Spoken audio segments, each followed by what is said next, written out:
Chapter 7, Yikes, Outdoors. When he realized why the church mice were all jumping about and giggling, Roderick explained. It's grass, he told them. It's called grass. Almost none of them had ever seen or felt grass before. It tickled as they made their way through it in the night. Is this outdoors? Harvey squealed. Is this what outdoors is like? He dashed about in the grass. Yes, shh, come this way, Hildegard called, to the churchyard cemetery. This is quite an ordinary grass, Ignatius muttered as he strode along, talking to anyone who was listening. The correct name is Monocyclidonus, graminoids. By the way, that's Latin. I spent quite a bit of time in the botany section of the university library. Nibbled quite a few books about grasses. There are many varieties. There are some amazing ornamental grasses, for example. And on a golf green, the quality of the grass is very important. A golfer, no one was paying any attention to Ignatius. He talked on, but they had reached the little cemetery now, and all of the church mice had spread out. They rushed around, looking for the best places to create their nests. Here and there they stopped to nibble on a flower or two, but Hildegard was reminding them that they had to find a nicely hidden place. When you've found your spot, settle in and get comfy. Then, before it turns light, I'll call a meeting and make a few announcements, she said. I'm going over there to the base of that statue, she confided quietly to Roderick, and pointed. Join me if you wish. I see some nice mossy crevices. Roderick was flattered. Normally, Hildegard remained aloof, but of course, this was not an ordinary time. Each of the mice felt a little insecure in such unknown territory. But at least they felt safer here than in the church. They would hide in the cemetery during the visit tomorrow of the Great X, and perhaps they would have to stay out here one more day because a Great X sometimes sprayed poisonous fumes, and they would have to wait for those to subside. But then, probably Friday night, again under cover of darkness, they would make their way back into St. Bartholomew's just in time to prepare for the next dangerous time, the blessing of the animals. Hildegard and Roderick, working together, patted the moss at the base of the stone statue into a soft bed, concealed by a flowering bush of some kind. All around them, throughout the cemetery, they could hear small squeaks and chitters as the other church mice prepared their own spots. Hi, the talkative little one, Harvey, suddenly appeared, parting the leaves of the bushes with his paws. You got a good bed? We do. My mom found some old dead leaves. What's your statue? Can you read it? I can't read, but see there, it's got words on it. He pointed upward. What's it say? Shh. Hildegard squinted up through the darkness. It says, Samuel Carstairs, Patriot, R.I.P. That means rest in peace. And you should do that, Harvey, Roderick added. Your mother will be wondering where you are. Go get some rest. Every young mouse should. Oh, hush, Roderick, Hildegard said. Let him run around a bit when it's dark. He'll have to sleep all day. Harvey? What? The young mouse asked. Would you make the rounds and tell everyone to gather in the center of the cemetery by the fountain? I'm going to give instructions and make some announcements. Do I have to? Harvey whined. I wanted to play with. Yes, you have to. Stop that whining. Harvey's tail, which had been twitching, sank and dragged on the ground as he trotted away. But she could hear him delivering the message, and after a few moments, she could hear the rustling in the grass as all of her large tribe began to gather by the fountain. Drat! Hildegard could see, as she approached the fountain, that Lucretia had already scampered up its concrete side and assumed an authoritative pose, as if she were the one in charge. Well, she'd put a quick end to that.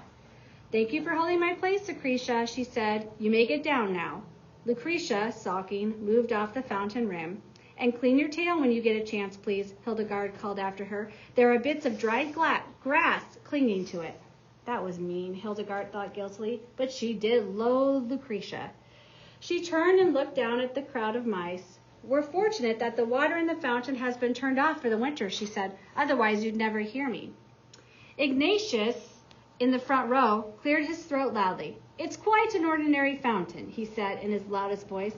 Nothing like what you might find in Italy. When I lived at the... That's enough, Ignatius, Hildegard said sternly. He harumphed and became quiet, though he muttered something about the 13th century fountain in Perugia.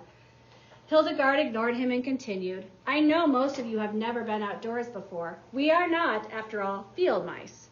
The audience tittered. Field mice? Of course they weren't field mice.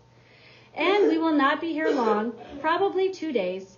But I myself have traveled a bit from time to time and have learned to appreciate some of the dangers of the outdoors. So I want to alert you. There are things to enjoy, of course. The grass is fun, and there are still some tasty flowers in the fall.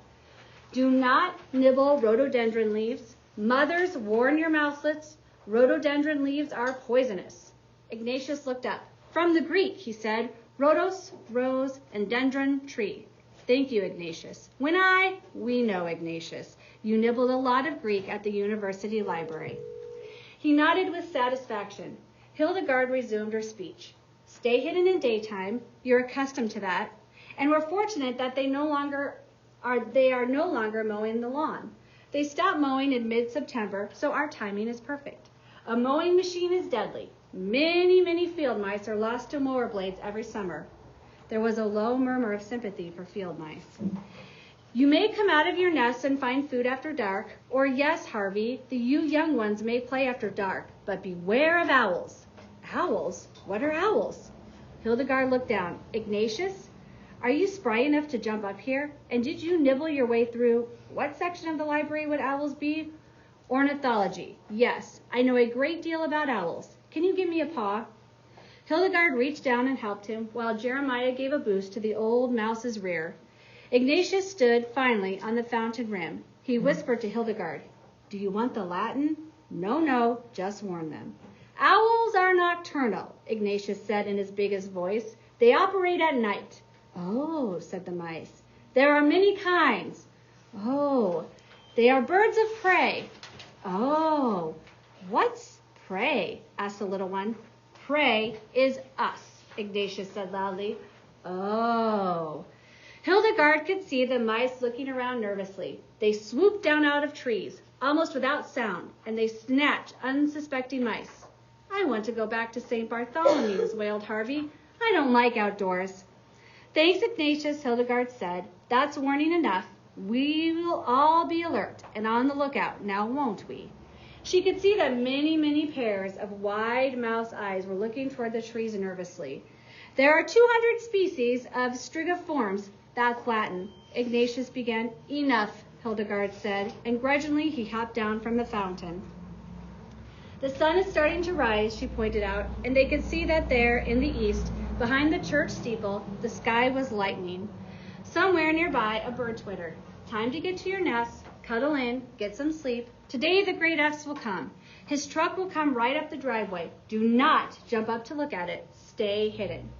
That's all for now, she said, and the mice applauded with their soft little paws, then scampered away in every direction.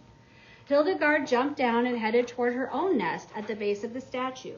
Lucretia passed her, waddling along with a kind of strut. You're such an alarmist, Hildegard, she said, looking down her pointed nose and twitching her whiskers. There was no need for such fear tactics.